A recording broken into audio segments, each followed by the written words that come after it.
Hello to the nation, Dr. PlayStation Nation here, talking to you guys over a little bit of a top 5 video, guys. Today we're going to be talking about the top 5 redstone machines. Now this video and premise is going to be me talking about some machines that we could build previously in Minecraft, but the new 1.5 update have become way more efficient and in my mind cooler to build. I just like to put this asterisk here before I start that one, you guys, even if you're the most novice redstone person out there, you're barely in touch with redstone, I will break this down for you guys in a way that is really easy for you guys to understand, and even if you guys don't understand it, you can pretty much just build block for block what I explained to you guys and it'll work for you guys. So with that said, I also just want to mention, if you guys want to try any of this stuff out, feel free to go check out my Minecraft server, play.squadcraft.net. Now depending on when you're watching this, the server's probably going to be updated for 1.5, but if it's not, guys, just throw it on your Minecraft server list and go on it when it is, because it should be updated soon and it's definitely going to be a cool place to test this out. It's a PvP server and all that great stuff. Also, remember to use code DrPSN to get 5% off any of your packages over there. Anyway, with all that being said, let's kind of get started. So what we're going to be talking about first, and this is in no particular order, guys, is the TNT cannon. So if you guys have been doing Minecraft for any period of time, you guys know what a TNT cannon is. It's just pretty much a cannon that shoots TNT. Now this is your kind of semi-basic TNT cannon. This one, does have repeaters on it, which some of them don't. What's going to happen is I'm going to, fire off this, or press this button, it's going to ignite these TNT, it's going to ignite that one, it's going to shoot it off, it's going to hit the ground and blow up, and then it's going to cause some damage. Now if I wanted to fire this off again, I would need to go over there and I need to light it again, reload it again. So I need to throw all this stuff back in here, and I need to press the button again. And even sometimes with this TNT cannon, it'll misfire. So in this case it didn't. It's going to go straight and hit the proper place. It's not the most it's not the most consistent TNT cannon, but hell, what is? But every time you need to go reload it, sometimes it misfires. It's not overall the greatest TNT cannon that you can have, especially if it's like in a PvP atmosphere where you're relying on this TNT cannon to get you to win. This TNT cannon, on the other hand, now with Minecraft 1.5, dispensers actually ignite TNT. So previously what would happen is when I press this button is the TNT would just spit out like that. Like it would just be a block of TNT or an entity that would just go like that, and that's it. But now with 1.5 it'll actually spit out entities. So this is pretty much set up in the exact same way, except instead of just placing the TNT, I put dispensers there with stacks of TNT in them. This pretty much means... Wait, what? This pretty much means that now I can shoot off TNT at a very fast rate without needing to go back and reload or anything like that. And not only that, but it's actually way more consistent to shoot it like this because they all ignite at the exact same time. It's just going to fire off. It's way more consistent, and personally I think it's way better than any other TNT cannon you could have done previously. Even further, you can take it one step farther, like I did, as you guys can see here, and pretty much I just set up a bunch of, dispensers here. I set up this many because after you get to 11, it kind of plateaus and you don't really get the same return investment you did with the other ones. Also, you guys are free to set up as many projectile TNT as you want. I actually set up one before that had 30 TNT in it, so you can do some pretty ridiculous things that cause huge explosions, but as you guys can see, it's going to have this 11 forcing TNT, 2 projectile TNT, and as you guys can see, sometimes it's going to fire them off, and they're actually going so fast that they don't hit the ground. So this would be useful for something like, say you're trying to blow up a mountain or a wall or something that's big that's in front of you. It'll work for that, but sometimes it does hit the ground and it causes a lot of damage. So anyway, moving on to the next one, guys. The next one we're going to be talking about is the Always Day Clock. So if you guys have played a map like Seth Bling, Hypixel's TF2 Dust Bowl map, if you guys have played Supercraft Brothers, if you guys have played a lot of redstone maps, you guys, I guarantee you, have played on a map that had this. This is what it had. It's basically, if I turn this on, a minecart that's going to go around in a circle. It's going to set off this detector rail, which is going to change the time of day. It's going to then get stuck on these cobwebs, and a minute from now, it's going to drop back down, it's going to hit the detector rail, and everything goes around again and again and again. Now it works fine, but pretty much what would happen is sometimes the minecart would fall off, it wouldn't activate the command block, some weird stuff happened, and it wasn't perfect. Like, it wasn't 100% perfect. It worked the majority of the time, but sometimes it would screw up.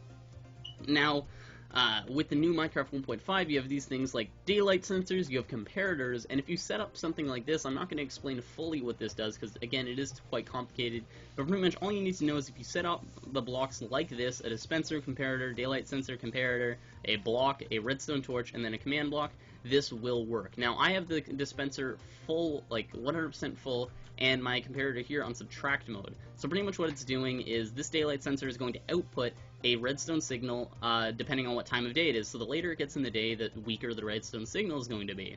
Now, what this dispenser is doing is it's going to be outputting a constant signal of about half. So pretty much what it means is that when this redstone signal, when the time of day gets below half, so when it gets, halfway through the day, it's going to turn on this redstone torch, which is then going to activate this command block, which is then going to make it stronger again, which is going to turn off the torch, and it's going to continuously go. And that's basically how it works. It's really simple. I suggest you guys use this. This is probably going to be the new standard for, Minecraft, but I really do like it. But moving on to the next one, this is something that you guys will probably like, camouflage traps. Previously in Minecraft, if I ever wanted to, make a trap, I would need to use pressure plates, or I'd need to use, string. And pressure plates give you away. It's like, oh, okay, I obviously know, that there's a trap here. I'm gonna walk around these pressure plates that are just obscurely placed there. Now with the new Minecraft 1.5, you guys can actually set up traps. So if I sit here, read this, I guess my command block is broken. I don't know what I did. It's right here. There we go. So anyway, guys, pretty much what I was trying to explain there is I set it up wrong, pretty much. So if I change that, it'll work a lot better. If I change this 1 to like a 3, what's going to happen is, I'm running up these stairs, and I'm like, oh yeah, I have to read this sign. Oh no, and then, there's lava down here or something, maybe. I don't know. You guys can use this to open up, iron doors. So say you get close enough to an iron door, it'll activate it, stuff like that. Pretty much if I were to explain the way that this works, it's very simple. So you set up all of your redstone, or say you want to set up an iron door, you'd set up an iron door just like you would normally, except instead of being, opened by a lever or a pressure plate, you'd set up this command block and this comparator. Now, this command block is going to have a few different things in it. It's going to have the /test4 command. So the test4 command basically looks for people. You need to give it a place to look. So you're going to do @A, so it's going to select all the players, and you're going to give it a place to look. And this location is the location of this block right here. And then finally, you're going to give it a radius. So it's going to grab people within 3 blocks of that radius. So this is the block 1, 2, 3. If I'm standing here, maybe it's, yeah, there. So if I'm standing here, it's going to go off. If I'm standing here, then it's not. Here, it's going to go off. Here, it's going to close. So basically, that's your radius, and then you're going to need a clock running that. So pretty much what this clock does is it's constantly updating this block over here. You guys could make this clock even faster by going like this, and then if I go like that, going like that, but this is going to cause more lag on your server than you want, so that's just, kind of use it at your own caution.